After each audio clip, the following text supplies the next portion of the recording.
Hello, hello, Grid. This is Danielle Palloschi-Browne. I'm an investor and an agent, and this is my partner, Raj Tamang, with Green Valley Custom Builders, and he is an engineer and new construction home designer. And we're here to continue our blueprint and construction series, where today we're going to specifically talk about foundation plans. Now, we've been talking about blueprints and how to read them for the last couple of weeks. And today we're really going to focus just on the foundation component of the plans, which is a really important thing to understand because it kind of kicks off your entire project. So, Raj, where do you think we should start? What would be the best place to kick this off? Yeah, so this is, I believe, the second part of the structural drawings.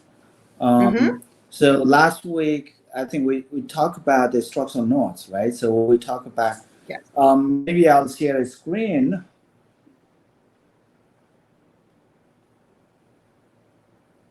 Okay. Okay. Do you see my screen now? I do. It's loading. Okay. We'll get there. Oh, here we are. Yeah, I agree. It's okay. Computer thing, so maybe Wi-Fi. So good thing you can see my screen now, right? I can. It kind of looks like a series of screens all in a row, though.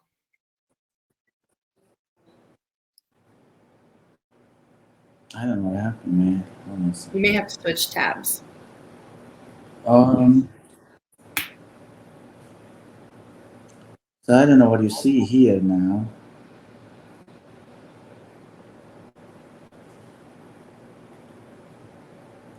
You'll see the rendering now. I see now? it. Yep, now I see the rendering. Okay, you see the rendering, right? Mm-hmm.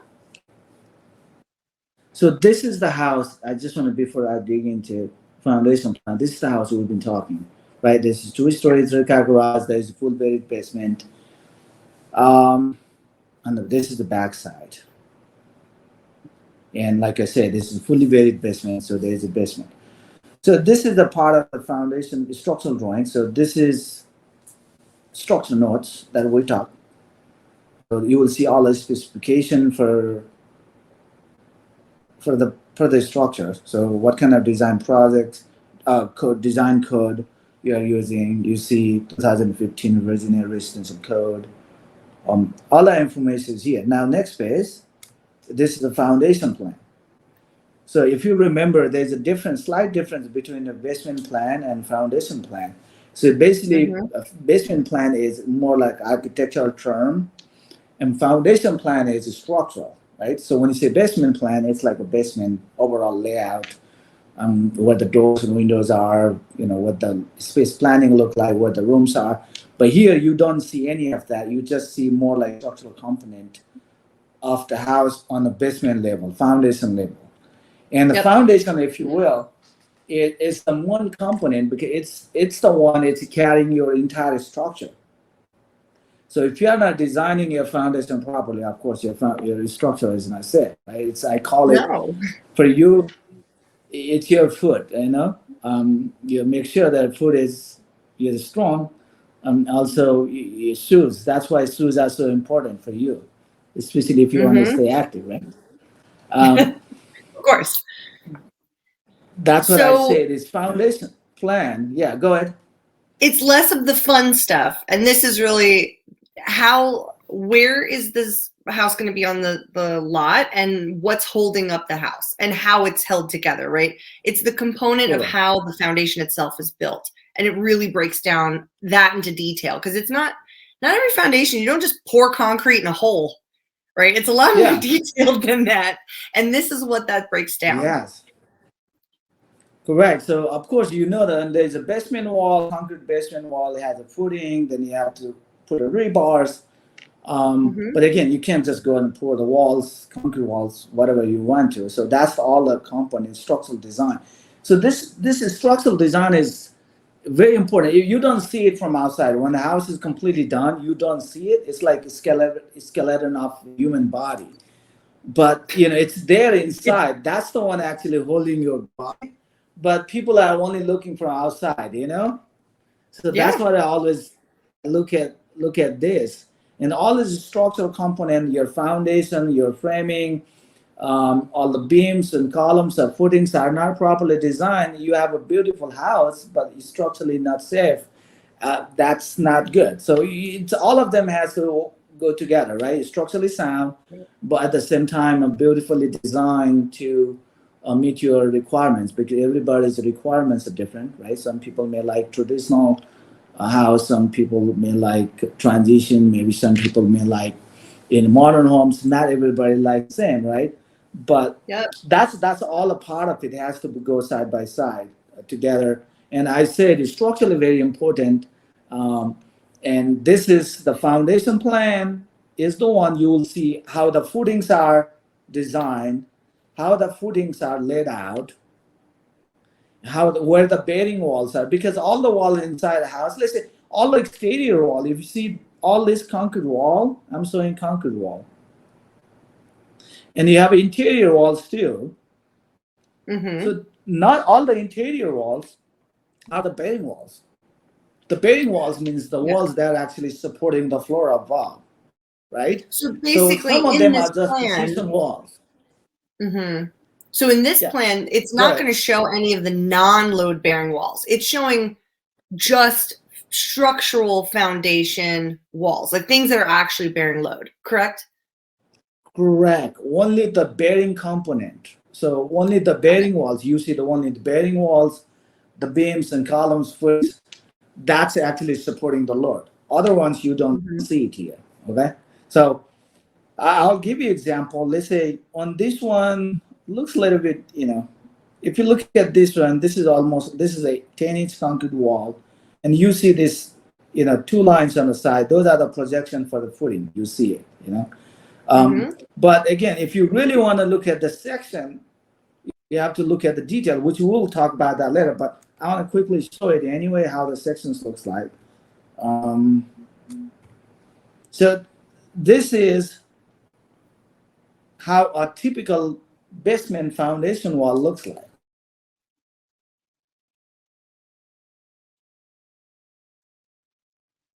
And this is just a section and a component of that wall. Oh no, Raj, you froze. Joe, Oh, I'm you're back. back. Do You're you hear me back. now? I I'm back. can. You're Okay. back. Okay, So so you this see is a my cross screen, right? section. Yep, cross section of the This wall. this is a cross section of the basement wall. Mm-hmm. So this is what I was saying. So this is the concrete basement wall, 10-inch or 8-inch. So you have to look at on the plan if there's 8-inch wall or 10-inch wall. Some places you have 8-inch wall. Some places you have a 10-inch wall, 10-inch thickness, right? Yep. So those information has to be shown on the plan. So whether if you don't say 8-inch wall or 10-inch wall, sometimes you might need 12-inch wall. If that information is not there on the plan, how are you going to pour the wall, right? So 8-inch or Yeah. 6-inch, that information would be foundation plan. And this is a section. With this wall, concrete wall, you have a footing here. So you see this is like a stool, Mm-hmm. your feet per se. And this is the one, it's distributing load coming from the foundation wall into the ground. See how the load path, we call it load path, is always coming from roof down to the floor, to the foundation wall, to the footing, and from the footing, the load is supposed to go to the ground as it dissipates into the ground. So you have to make sure that your footing is big enough or properly designed so the load coming from the structure above is safely transferred into the ground. That's the whole purpose. Got it. And So as you can distributed. see, let's say if your footings give.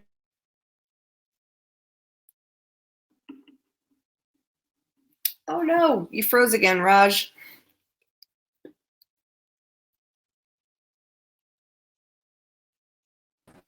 Okay, I'm back Oh, wait. again. You hear Okay, me the now? last thing I heard you say was the footings. Yes. So hopefully, yeah. So sorry about this. I don't know what's happening with Wi-Fi, but It's anyway. okay. It's So I all was good. saying this part. So this part is called a footing. So you see Mm-hmm. whatever width it is, you have to go to the foundation plan to find out how wide it is. But I'm saying 10 inch, 12 inch thick. I have a 3 number 4 rebar continuous. So think about this one. If you don't design this footing properly, what happened? The building may sink, Yeah. right? And that's a So problem. Like, that's not good. that's a problem.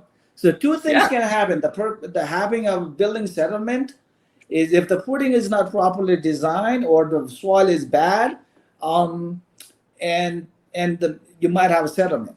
So you have to remember the settlement is tricky.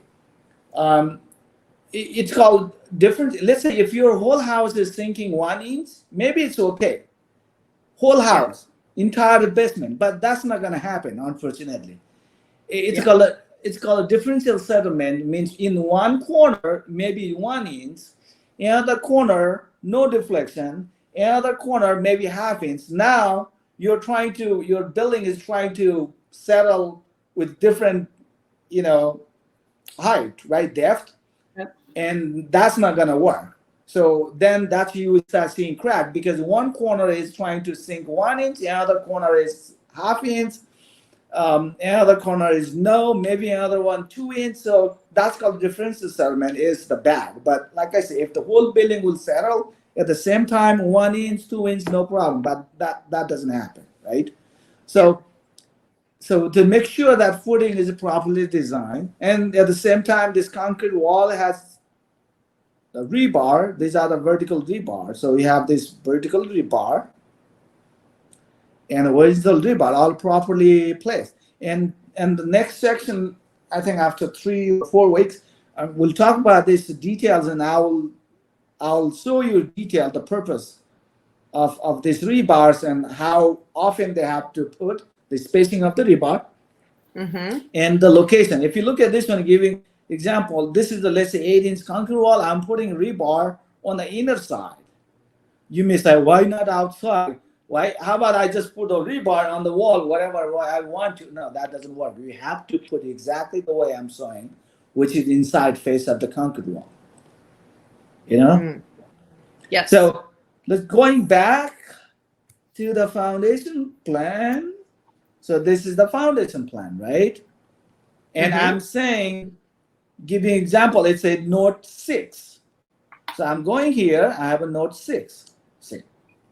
If you see, it's an 8-inch thick concrete basement wall with number 4 bars. So number 4 bar is half-inch diameter, right? We say number 4, 5, number 3, number 6. So we go by number. So when you say Mm-hmm. number, its diameter is number divided by 8. I think I said this before. So if you say Yes. number 4 bar means 4 divided by 8 is a half-inch diameter. Yes. If you say number 6, it's a 3/4 inch. That's how the numbering system is. So of course, this has to be properly designed by a licensed engineer, or you have to make sure that it's properly designed, right? So you say number 4 bar, 10 inches in one center, verticals. So see on the section, if you remember, there was some vertical bars and there were some horizontal bars. Yep. So I'm giving the specification. Say vertical bar has to be number 4, 10 inches on center, and number 4 at 12 inches on center, horizontal reinforcing. So you have to have a horizontal rebar and also vertical bars. Mm-hmm. Then I'm saying that there should be a continuous 26-inch wide, it's 4 inch wide by 12 inch deep concrete footing. That's the footing. What I was talking about, that's your leg. That's the one holding your structure. Then Yeah, I'm a also very giving, important footing. that's the very important part of the structure. So that information, Yeah. where you find it in foundation plan. Got it. So what were those other If you cross keep it- sections that you saw in the diagram? So you showed the one of the basement wall, but what were some of the other ones? Yeah, so this is all the foundation wall. See, I'm saying 8 inch. Remember on the section, I said 8 was 10 inch thick wall. Yeah. So this wall is 8 inch. See, I specify thickness of the concrete wall here. There are some of the walls, for example, this is a 10 inch wall, concrete 10-inch wall. This is the wall next to the garage, to the basement. So it's a 10-inch wall. This one is a 10-inch wall. So you have to look around here, see how thickness of the basement wall. Then look at like the depending on the type of load and the type of usage of that space, it can change a bit. So like for the garage apron, location wise, yeah, that makes sense. And you have to look at all these notes here. I'll give you an example. For example, I'm sitting here because I cannot write the whole sentence here. So purpose of the plans is try to be brief as much as you can, but you can't just put a one text and expect you to understand. So try to, instead of writing a whole sentence, try to make it very short and brief. And also there's an abbreviation. So if you look at this one here, I'll show you this one. You may say, what is this? F4040 and C120, right? You see that. Now you have to come here. I have a legend. That tells you C1 means that's a pipe 3.5 standard steel pipe column, schedule 40. See? So because if I have to write down this whole sentence on the drawing over here, it just becomes too crowded. So you don't do that, you know? People call me, the key is really I don't helpful. Yes. So like I say, people say, what is this? C1. Okay. First of all, take a time, the whole thing. You have to, there's somewhere there on the plan. I'm not saying it's, I didn't miss it. We don't miss it. We do, but most likely it's there. But sometimes I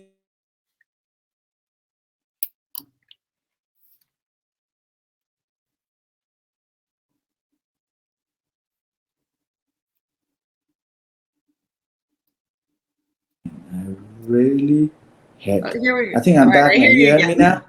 Yep, you're back. Man. C1. So we come here, C1. Then see, I say F40.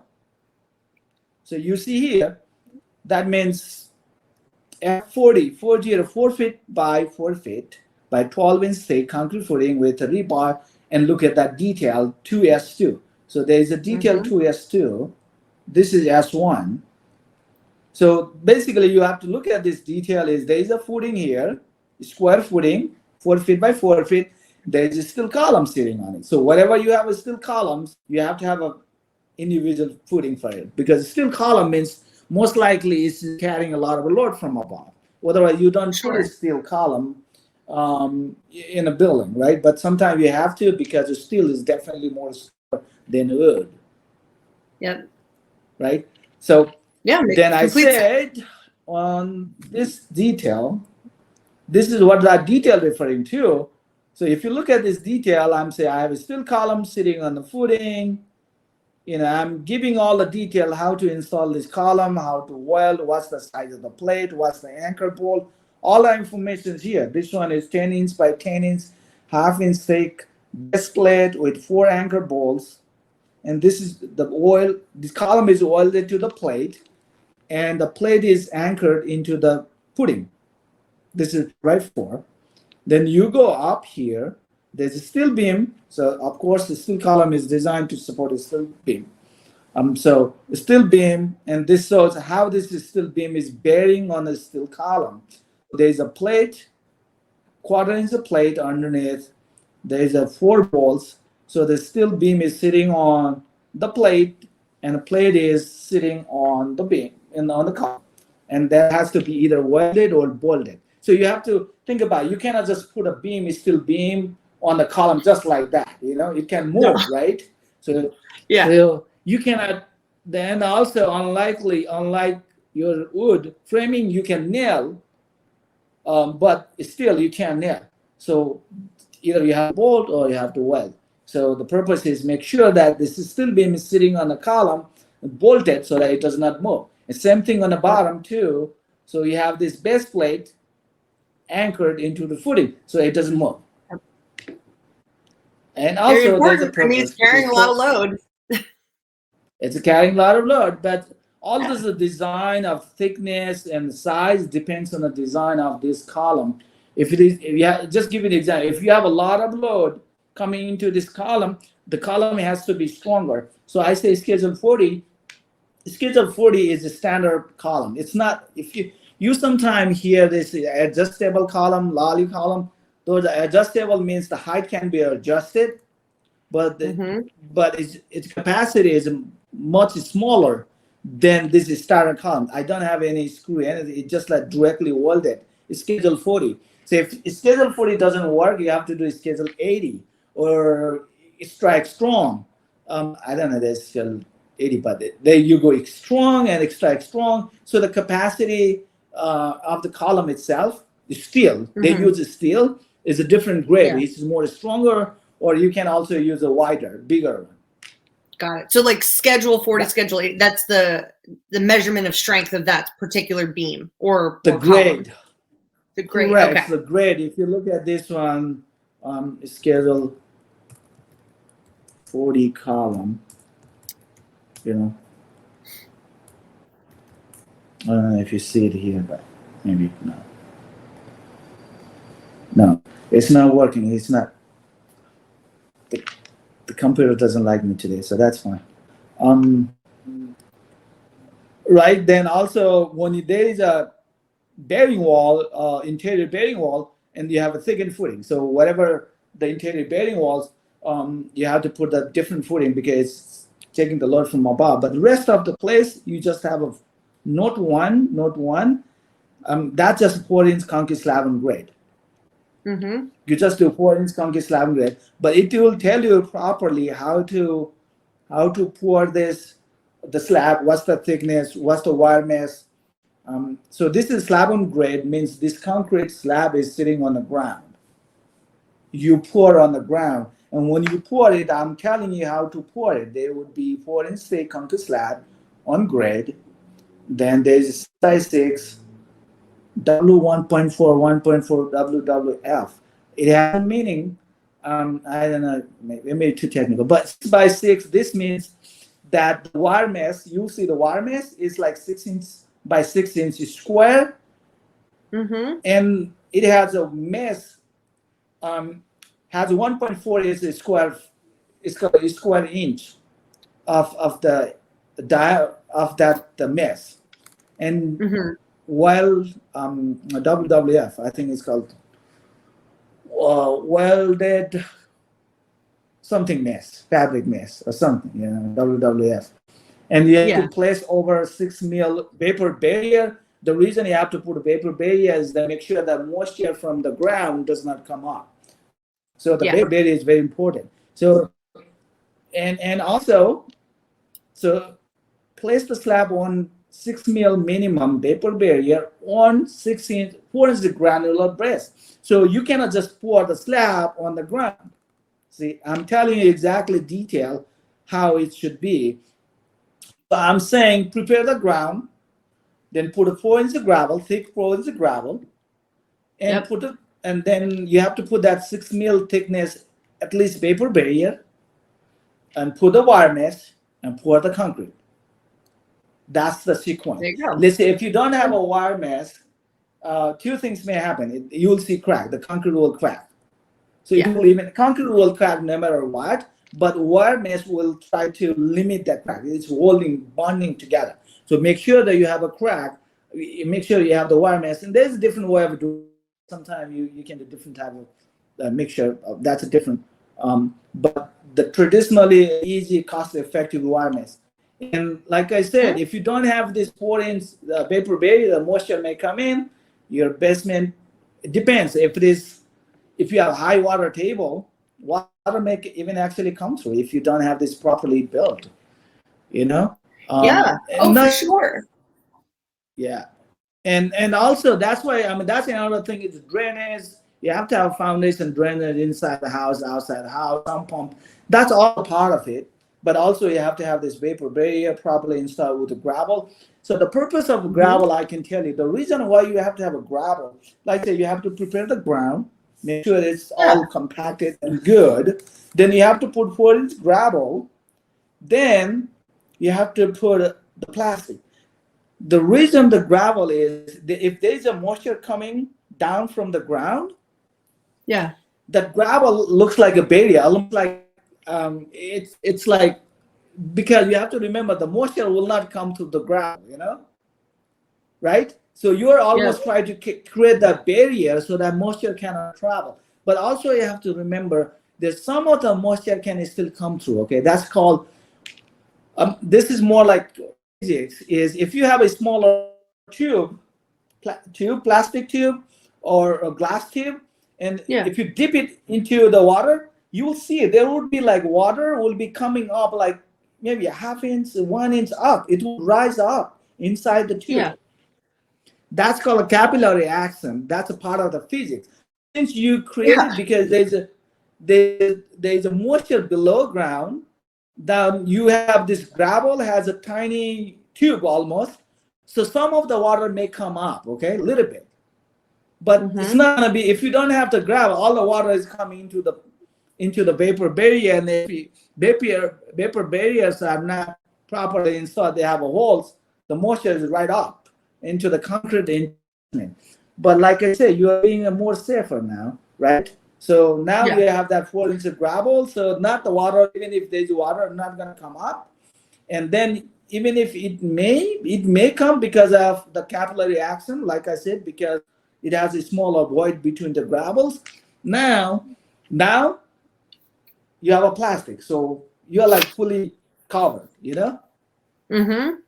That's the whole sequence. Make sure that you follow the sequence when you pour the slab. Exactly. And so it's overall, So, it's really for water remediation, right? To prevent seepage of water into the house, and ultimately to prevent the house from moving and shifting.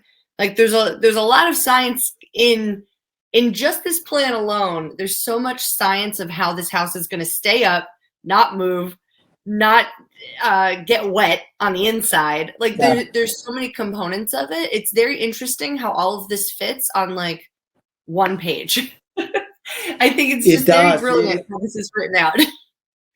Yeah, exactly. Everything you see on a plan had a purpose, right? So this is the detail. We talk about this one, but this is the typical slab on grid detail. Yeah. This is how I'm saying you have to prepare the grid. Then you have a 4 inch gravel, which is drainage layer. Then you have a vapor barrier, which is 6 mil thick, and pour the slab. And I'm exactly telling what to do, all of this detail. So, you have to follow. Not everybody follows the direction, but you're supposed to. So detail is there. Yep. That's In awesome. residential construction, I always fight with the contractors. The problem is not everybody. Commercial is different. Commercial, they are really trained. They know how to read the plan correctly. They have to. It's more critical. But residential, I have this experience and working with the contractors. They think all the houses are same, and they try to use the same information, rebar, footing, same all houses. And I always say, oh, this house I took 12. Oh no, you froze again, Raj.